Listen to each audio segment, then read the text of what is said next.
on this. I think that the thing that, as a partisan in Judaism, the thing that I say that Judaism brings to the table, and I think that Judaism and Christianity come at it from opposite sides, and I'll make the case for Judaism, obviously. No way. Yeah, exactly. A shocker. I'm leaving. Spoiler alert. I didn't come here for Judaism. Is that what Judaism is really about? And you mentioned the commandments, and you kind of said, there's the commandments and there's making God real in your everyday life. That's what the commandments are supposed to do. So what Judaism says is that you are a human being with the capacity for great good and the capacity for great evil, right? You have literally the Yetzer Hara and the Yetzer Hatov. You have a desire for good and you have a desire for evil, and these two things are battling in you literally at all times. And what your job is to do is, regardless of what you believe, you do the thing. The thing that is in front of you is the thing that you do. Right, so we have this arcane set of rules, and this arcane set of rules is made to reify the presence of God in your life. And even if you don't recognize that's what it's doing, by you doing these things over and over, you're cultivating virtue through action. So it's like you reach God by doing the thing, whereas I think that Christianity almost comes at it backwards. And through ceremony. Right, exactly. Through your behavior. Through ritual, through all these things. And Christianity comes at it. Can you do that speaking Hebrew chanting? I mean, yes, but it wouldn't be entertaining to anybody. And then you can't do it. You do that as part of your life. Could you reckon you could have been a rabbi? I mean, there was a time when I was interested in being a rabbi, right? Coming out of high school. Sort of are one, aren't you? In a way. I mean, I have a lot of young Orthodox Jews who listen to the show for sure. But it's and I love studying the Bible and that is where you would go for guidance. If it came to it, if it comes to a crisis with your children, or a crisis in your marriage, or a crisis in your heart, you're going to Judaism. Is that right? Yeah, I mean, I think that's fair. Yeah. I think that's fair. I mean, in my understanding of Judaism, obviously, because who else's would apply? But it's I think Christianity comes at it from the other way, and there's a reward in it and there's a risk in it. The reward in it, Christianity says you believe the thing, therefore you do the thing. Judaism says you do the thing, therefore you believe the thing. Wow. Right. So Judaism, take the prescription and you will experience God. Right. Christianity, experience God, experience Christ. And because in your you're doing now, that, then you'll do the good thing. You do the right thing. Right. And so the problem, cool. the reward of that is that the access point in some ways for Christianity is a lot easier, right? You experience a transcendent moment, and now the transcendent moment is supposed to animate your life.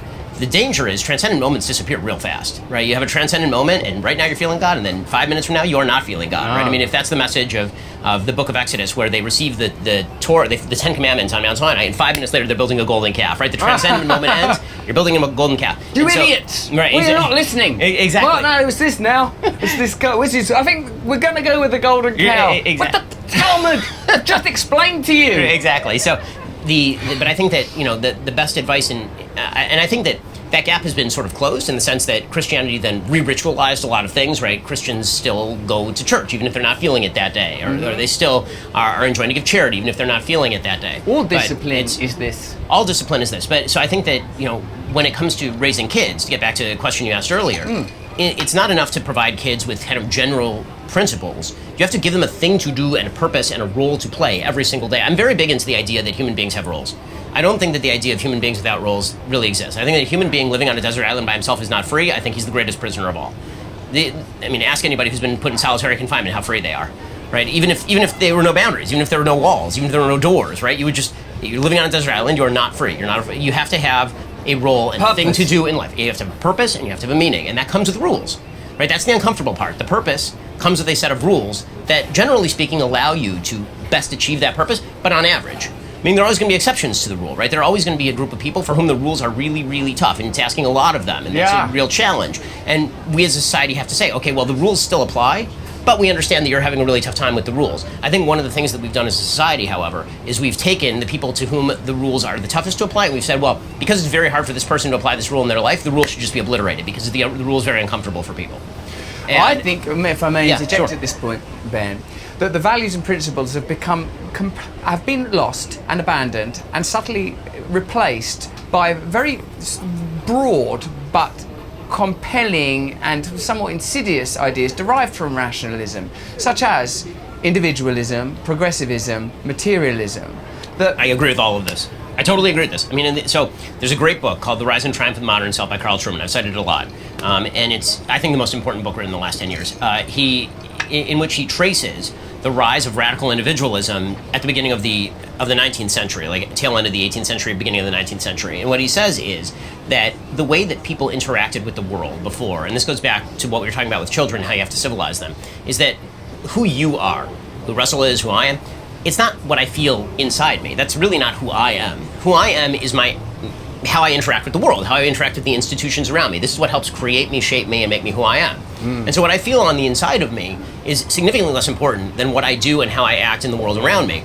And in the early 19th century, there was a real move, a romantic move, right, toward the place of real truth is the place inside of you. And so if the rest of the world does not mirror back at you what you believe about you, the rest of the world is an imposition on you. Institutions and rules are an imposition and they hurt you. So it used to be that for thousands of years, the idea was rules and institutions protect you, they guide you, they give you purpose, they bring down the wisdom of the past, and they help you accept, what the world is. And yeah, there's room to stick and move, and we should change the rules, and the rules are bad, but the rules exist. And also, some of those baronial and feudalistic states may have been somewhat exploitative. From 100%. agriculture onwards, the possibility for exploitation radically increases. And you can also, I believe, see the temptation to further sanctify the intimacy of the experience of God within, because that is ultimately where this experience will be felt. I completely agree with you that if I'm sitting around on my own saying, oh my God, I'm having this transcendent experience of unitary bliss and everything is love, and then I go out and spit in the street and all I think about is whether or not I find me sexually attractive, my experience of God is not very valuable. It's not being transmitted. It's not functional, that it has to have utility, that I have to have a set of values that are applicable in this world, that I have to have duty, that I have to have responsibility. I recognise that.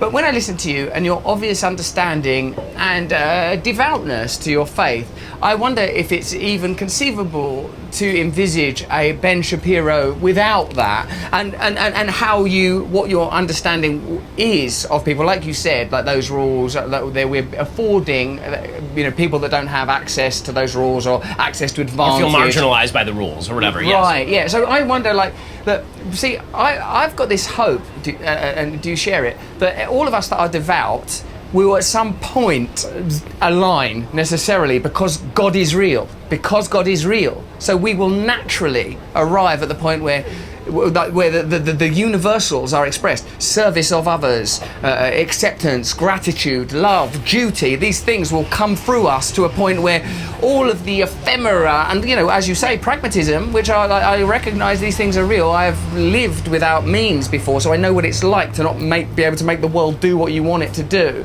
These things will become somehow secondary, because isn't that the primary spiritual argument? Is it, Ben? I'm asking.